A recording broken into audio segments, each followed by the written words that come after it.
Clap, bonjour tout le monde, très content de vous retrouver pour ce 5e épisode de mon podcast 100% dédié à la NFL, dans lequel je passe en revue l'intersaison de chaque franchise. Et aujourd'hui, on va parler exclusivement de la NFC Sud, une division assez peu partagée depuis 4 ans, dans la mesure où c'est la même équipe qui est couronnée championne chaque année, sur les 4 dernières années, du coup, à savoir les Buccaneers de Tampa Bay. Mais quand même, les 4 équipes méritent qu'on s'attarde un petit peu entre 5 et 10 minutes chacune pour aborder leur free agency, leur draft, leurs points forts et leurs points faibles, leur coaching staff, enfin bref, tout ce qui compose ces franchises et ce à quoi je m'attends pour leur saison 2025. Et sans plus attendre, on va commencer par l'équipe qui a terminé 4e de la division en 2024, à savoir les Saints de la Nouvelle-Orléans.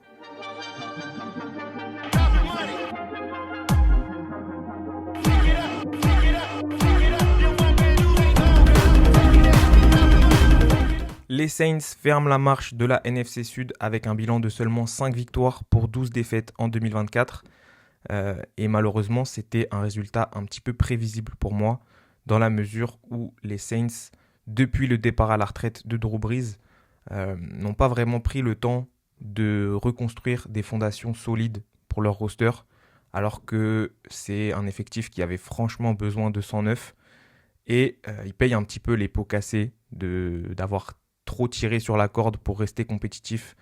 Euh, pour vous donner une idée, en 2025, les Saints se coltinent encore un dead cap de 77 millions. Donc 77 millions de masse salariale qui est allouée à des contrats de joueurs qui ne sont même plus sur le roster. Et c'est des joueurs comme Marshawn Lattimore qui a été échangé l'année dernière, Ryan Ramczyk, Jameis Winston, Derek Carr et même Michael Thomas. Je ne sais pas si on se rend compte, mais les Saints doivent 9 millions à Michael Thomas en 2025, alors qu'il n'a pas produit de saison pleine depuis 2019 ou 2020. Donc c'est franchement pas évident de composer avec ça. Heureusement pour les Saints, 2025, c'est peut-être enfin l'année pour faire table rase de tous ces vilains contrats qui leur collent à la peau et de dire au revoir à cette génération de joueurs comme Cam Jordan ou Demario Davis qui ont été des piliers de la défense des Saints pendant de nombreuses années, mais qui arrivent franchement à bout de souffle et peut-être récupérer un choix élevé à la draft en 2026. Alors évidemment, qu'on soit très clair, je ne suis pas en train de dire que les Saints doivent tanker en 2025. Jamais je préconiserai à une équipe d'être mauvais volontairement ou de faire exprès de perdre des matchs. Au contraire, je pense que ce serait très néfaste pour la culture que voudrait instaurer ce nouveau coaching staff. En revanche, disons qu'il y a un protocole qui a fait ses preuves en NFL avec des étapes clés pour une reconstruction intelligente et que Mikey Loomis et le front office des Saints ont un petit peu grillé ces étapes lors des dernières intersaisons. Et s'il y a bien une année où ce serait propice d'adopter une stratégie un petit peu de reculer pour mieux sauter, je pense que c'est la saison 2025. Déjà parce que c'est une équipe qui a pas mal de qualités présentes sur le roster, à commencer par leur attaque à la course. Alvin Kamara, évidemment, il a déjà bientôt 31 ans, mais il évolue derrière une des O-line les plus prometteuses parce que sur le papier, très bonne et en plus assez jeune, que ce soit Taliese Fuaga à droite qui a été sélectionné au premier tour l'année dernière, César Ruiz, Eric McCoy, la clé de voûte de cette ligne offensive au poste de centre. S'il est épargné par les blessures, ce sera pour moi une escouade de grande qualité. Trevor Penning qui est passé au poste de left guard et Kelvin Banks Jr. qui a été drafté au premier tour cette année. C'est une escouade qui peut largement prétendre à finir dans le top 5 des meilleurs O-line. Maintenant, à part Chris Olave, peut-être Rashid Shaheed et Juwan Johnson, ils n'ont pas énormément d'arsenal offensif. On verra si le ticket de loterie Tyler Shough fonctionne en 2025. Si ça ne marche pas ou que ça marche moyennement, ils pourront toujours sélectionner un quarterback dans le top 5 à la draft en 2026. Peut-être Drew Allar, peut-être Kate Klubnik ou Arch Manning. Et pourquoi pas Garrett Nussmeier, le fils de leur coordinateur offensif, Doug Nussmeier, qui a été engagé par Kellen Moore, le nouveau head coach, qui lui était offensive coordinateur chez les Eagles lors de leur victoire au Super Bowl cette année. Donc il y a quand même une continuité en attaque. Malheureusement, il y a eu la blessure de Derek Carr, la blessure de Eric McCoy, les matchs manqués pour cause de commotion cérébrale de Chris Olave. C'est une équipe qui a terminé 30e en EPA par play en attaque à la passe. Donc il y a du progrès à faire de ce côté-là et surtout du progrès à faire en défense puisque la défense contre la passe tenait la route. Ils sont 12e en NFL en EPA par play, mais 30e contre la course. Donc ils avaient vraiment du mal à arrêter le jeu au sol et ils se faisaient un peu piétiner en défense par les running backs adverses avec du coup beaucoup de mal pour coller au score à la passe. Et c'est un secteur qui a connu lui aussi un changement avec l'arrivée de Brandon Staley au poste de defensive coordinateur qui devrait faire une transition de beaucoup de man-to-man à beaucoup de défense de zone. Peut-être que ça leur réussira mieux, sachant qu'ils ont eu un turnover assez important en défense avec le départ de Peyton Turner, le edge rusher, le départ de Paulson Adibo au poste de cornerback, le départ à la retraite de Tyrann Mathieu, le safety, et l'arrivée de 2 ou 3 DB, à savoir Justin Reed, Julian Blackmon, Jonas Sanker, en fait plus, il y a Quincy Riley également, et la sélection de Vernon Broughton qui a été pris peut-être un peu tôt au 3e tour, mais qui devrait être une pièce solide contre la course aux côtés de Brian Bresee, dont j'attends impatiemment un step-up en 2025.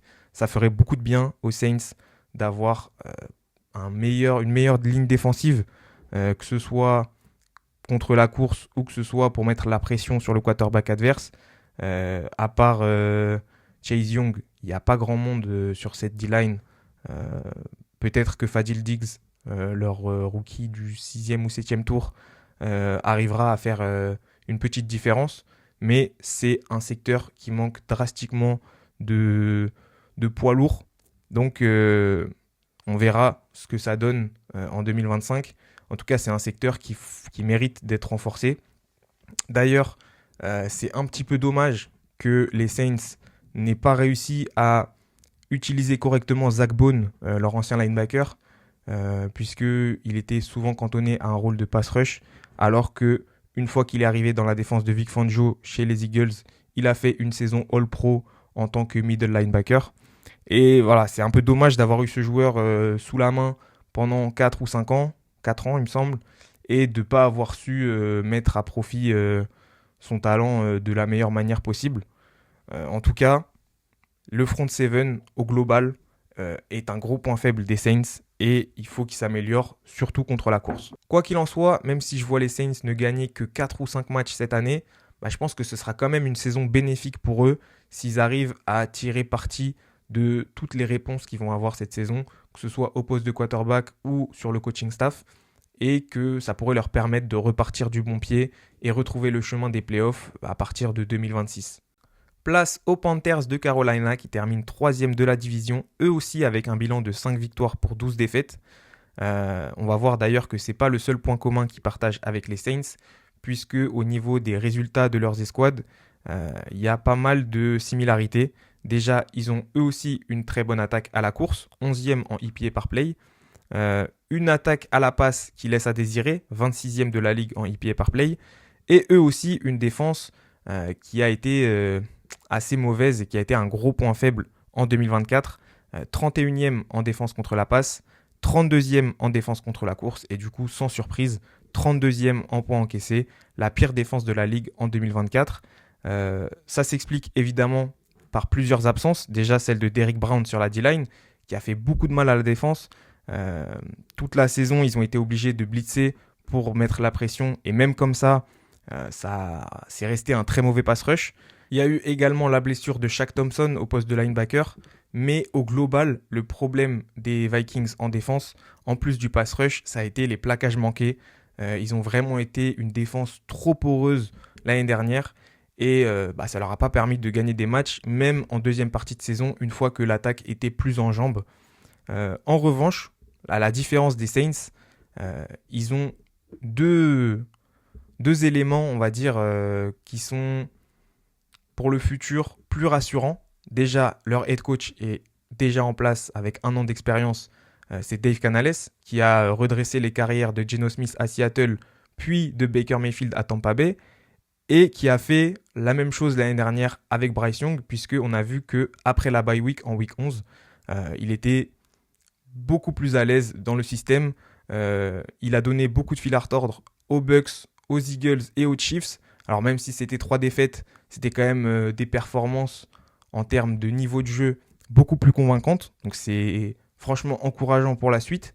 Et leur investissement sur l'intérieur de la ligne, à savoir Robert Hunt et Damien Lewis, les 2 guards, s'est avéré payant puisque leur jeu de course a vraiment progressé en 2024. D'ailleurs, Chuba Hubbard a eu une extension en cours de saison pour 4 ans et 33 millions. Ils ont également prolongé JC Horn, leur cornerback, qui lui aussi a été beaucoup sujet aux blessures sur le début de sa carrière, mais qui est quand même très redoutable quand il est sur le terrain. Il a signé pour 25 millions par an en moyenne. Et ils ont eu des ajouts en défense avec Tershawn Wharton, 3 ans 45 millions, le defensive tackle des Chiefs, qui est un peu un homme de l'ombre, qui fait le sale boulot en défense. Ils ont aussi signé Bobby Brown, le nose tackle des Rams, Pat Jones, edge rusher qui était chez les Vikings, qui devrait apporter plus de souffle à cette rotation. La seule signature que j'ai eu un petit peu plus de mal à apprécier, c'était celle du safety Trevon Moehrig, qui a signé pour 3 ans et 51 millions. Ça représente quand même 17 millions par an en moyenne. Je trouvais que c'était assez cher pour remplacer Xavier Woods. Mais ils ont quand même fait une très bonne draft, à mon goût. Ça a commencé au premier tour avec la sélection de Ted McMillan, qui vient compléter et franchement élever cette escouade de receveurs qui comporte déjà Adam Thielen en tant que vétéran, mais aussi Xavier Legette et Jalen Coker, qui a été un petit peu la révélation de l'année 2024 au poste de receveur, sans oublier leurs 2 tight ends qui sont très jeunes et qui pourraient exploser l'année prochaine, qui sont Jatavion Sanders et Tommy Tremble, et je pense qu'ils vont jouer un rôle plus grand que ce à quoi on s'attend. En plus de ça, lors du 2e jour de la draft, ils ont sélectionné 2 pass rushers, à savoir Nick Scurton avec un trade-up et Princely Umanmielen. Donc à ce niveau-là, je pense quasiment que les Panthers sont une équipe sous-cotée pour l'année prochaine, tout simplement parce qu'ils n'ont pas fait beaucoup de bruit l'année dernière, mais ils se sont nettement améliorés en 2e partie de saison. Ils ont montré des très belles choses. Ils ont fait une free agency fournie et une très bonne draft. Donc pour l'instant, il n'y a pas de blessure. Espérons que ça reste le cas. Et je ne serais pas du tout étonné si les Panthers gagnent 8 voire 9 matchs l'année prochaine. Je ne pense pas qu'il y aura des playoffs, mais ça reste une nette amélioration et franchement très content pour les fans des Panthers. On enchaîne avec les Falcons d'Atlanta qui terminent 2e de la division avec un bilan de 8 victoires pour 9 défaites, mais je dois avouer que j'ai été un petit peu déçu de la saison des Falcons, tout simplement parce que je les imaginais capables de bousculer davantage les Buccaneers et de les déloger de la première place. Ça a été le cas lors de leurs confrontations respectives, puisque les Falcons ont gagné les 2 rencontres contre les Bucks. Mais voilà, sur l'intégralité de la saison, ça n'a pas suffi. J'étais pas très fan de l'embauche de Raheem Morris en tant que head coach, bien qu'il ait ramené Zach Robinson en provenance des Rams en tant que coordinateur offensif. Mais voilà, ils ont eu affaire à plusieurs obstacles, à commencer par la blessure de Kirk Cousins. Il a signé l'année dernière un contrat de quasi 100 millions, je crois, sur 3 ans. Et il ne s'était pas du tout remis de son tendon d'Achille.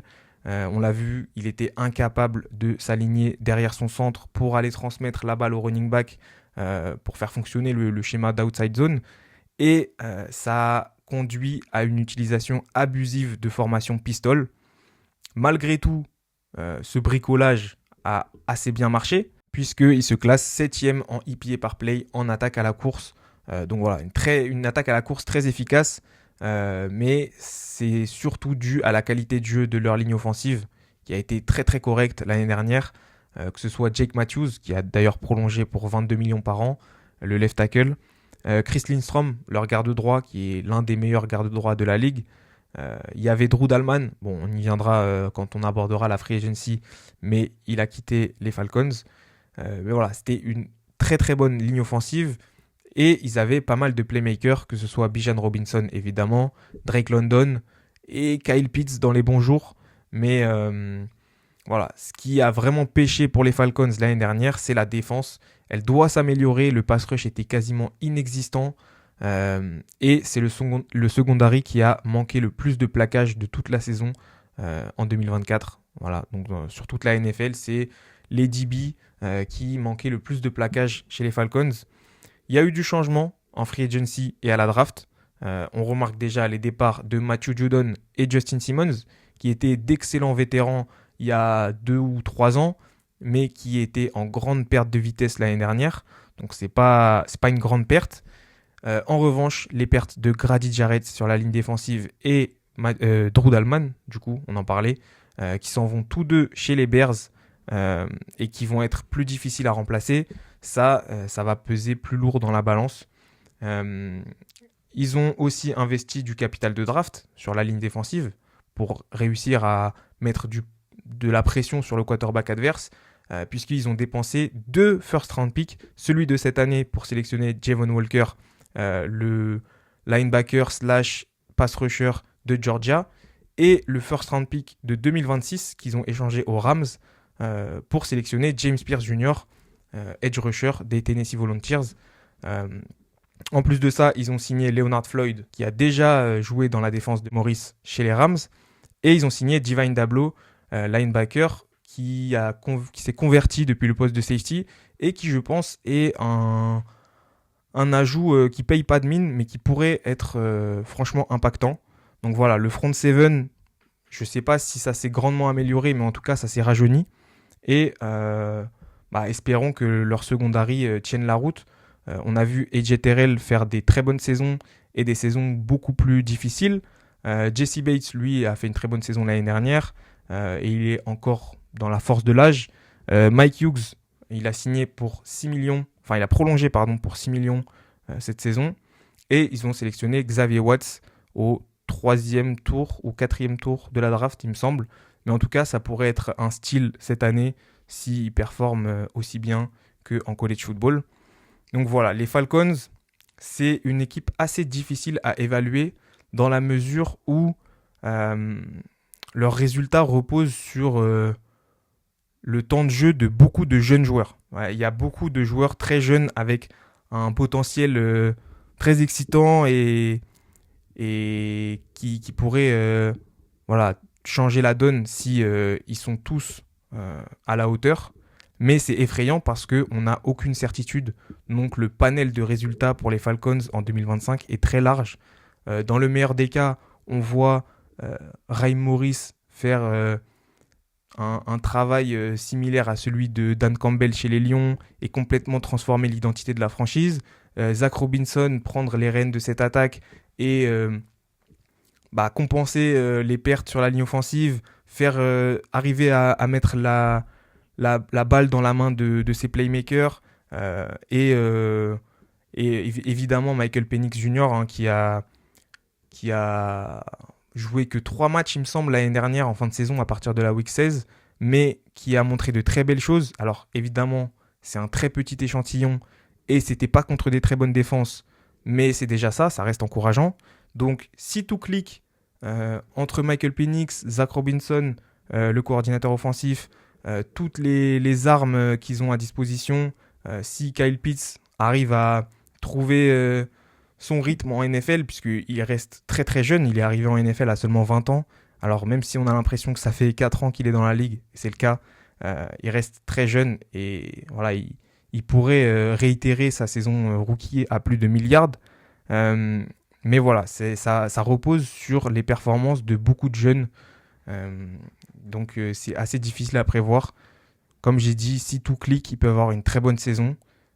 Sinon, ça sera quasiment un retour à la case départ. Il y a de l'espoir, mais pour l'instant, on n'a pas vu assez pour juger. Et je pense que entre une excellente saison de la part de tous leurs jeunes joueurs et une très mauvaise saison où tout part à volo, je pense que la vérité va se trouver entre les deux et que les Falcons vont gagner 7 ou 8 matchs l'année prochaine.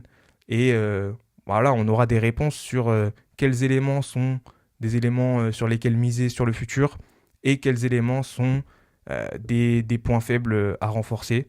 En tout cas, je pense pas qu'ils iront en playoff l'année prochaine, même si j'ai hâte de voir leur saison, puisque j'ai hâte de savoir ce que vont devenir les carrières de Michael Penix, etc. chez les Falcons. Et on termine cet épisode avec les Buccaneers de Tampa Bay qui finissent avec un bilan de 10 victoires pour 7 défaites et qui sont tombés contre les Commanders en playoff. Mais c'est un roster qui est très très complet, qui a été construit intelligemment par Jason Licht, le general manager, et qui se transmet de main en main, puisque c'est leur 3e coordinateur offensif cette année en 3 ans consécutifs, après les départs de Dave Canales chez les Panthers, puis de Liam Cohen chez les Jaguars. D'ailleurs, départ un petit peu impromptu. Je pense que les Buccaneers auraient aimé qu'il reste un an supplémentaire aux côtés de Baker Mayfield. Mais du coup, ce sera Josh Grizzard qui prendra les rênes cette année. Et il a du pain sur la planche, puisque ça pourrait être une tâche ardue pour un play caller inexpérimenté en NFL. En revanche, il faut quand même noter qu'il était en charge de tous les third down, donc les 3e tentatives l'année dernière. Et devinez quelle équipe a terminé première en taux de conversion sur 3e tentative l'année dernière. Et c'était les Buccaneers. Donc c'était vraiment le bras droit de Liam Cohen. Et c'est logique que ce soit lui qui prenne la succession au poste de coordinateur offensif. Ils avaient un taux de réussite de plus de 50% sur 3e tentative. Donc c'est rassurant de ce côté-là. Après, on verra si il est capable de faire des game plans pour les rencontres et d'appeler les jeux de manière efficace. La bonne nouvelle pour lui, c'est que l'effectif a assez peu bougé depuis l'année dernière de ce côté-là du ballon. Ils étaient 5e en attaque à la passe l'année dernière en EPA par play, 6e en attaque à la course et 4e en points marqués. Donc une attaque très très efficace pour les Buccaneers. Ils ont toujours évidemment Baker Mayfield au poste de quarterback qui a confirmé son statut de top 10 QB en distribuant très très bien le ballon depuis son arrivée à Tampa Bay. Ils ont toujours Mike Evans qui est certes plus tout jeune mais qui cumule les saisons à milliards. Chris Godwin qui revient de blessure mais qui a prolongé à un contrat très avantageux financièrement. Je crois que c'est 22 millions par an en moyenne sur 3 ans, donc 44 millions garantis. Ils ont drafté Emeka Egbuka au premier tour de la draft. Ça va faire que renforcer ce secteur. Franchement, j'ai du mal à voir comment les défenses vont tenir en face d'un arsenal aérien aussi lourd.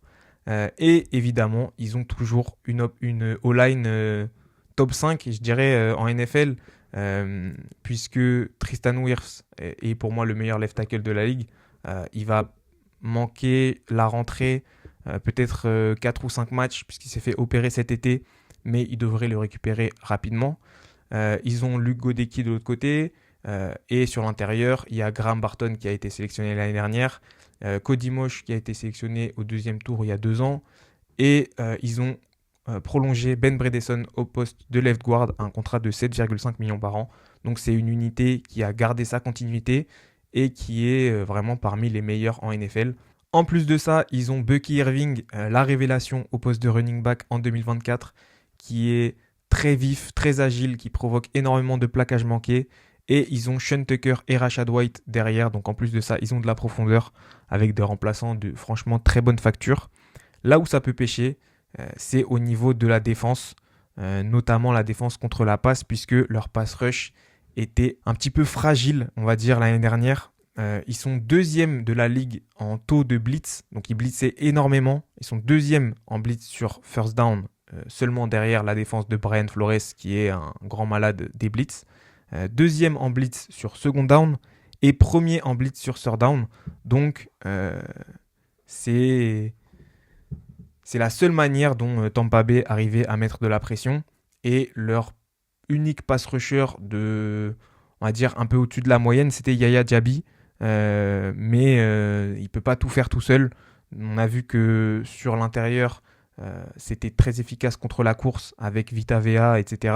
Mais que Khalidja Kansi avait pas encore step up et n'était pas vraiment le le three-tech qu'ils espéraient un petit peu démoniaque sur l'intérieur de la D-line. Donc ils ont du mal à mettre la pression. Après, leur secondary est franchement très solide à mon avis, que ce soit évidemment Antoine Winfield Jr., mais aussi Tyke Smith qui a été sélectionné l'année dernière, que ce soit au poste de cornerback avec Jamel Dean, Zion McCollum, Christian Izien et les deux rookies de cette année, à savoir Benjamin Morrison et Jacob Parrish. Donc si le pass rush tient la route, je pense que c'est une défense qui peut quand même être au-dessus de la moyenne l'année prochaine, et ça suffira si l'attaque parvient à réitérer les performances de l'année dernière.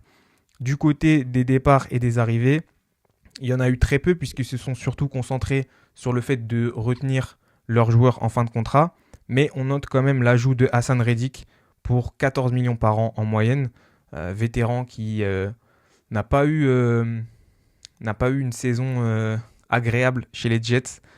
Il n'était pas content, les Jets non plus, mais il prend un nouveau départ chez les Bucks.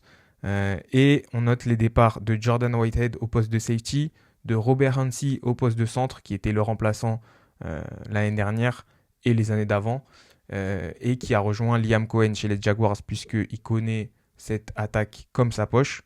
Et au niveau des départs encore, sur la defensive line, il y a celle de Joe Tryon et de Shaq Barrett, deux edge rushers, dont l'un a été un first round pick un petit peu décevant pour les Bucks, et l'autre un vétéran dont les plus belles années sont maintenant derrière lui. Mais au global, c'est quand même un roster très complet, et si leur front seven arrive à mettre la pression et améliorer les résultats en défense contre la passe, je pense que ce sera une équipe très solide.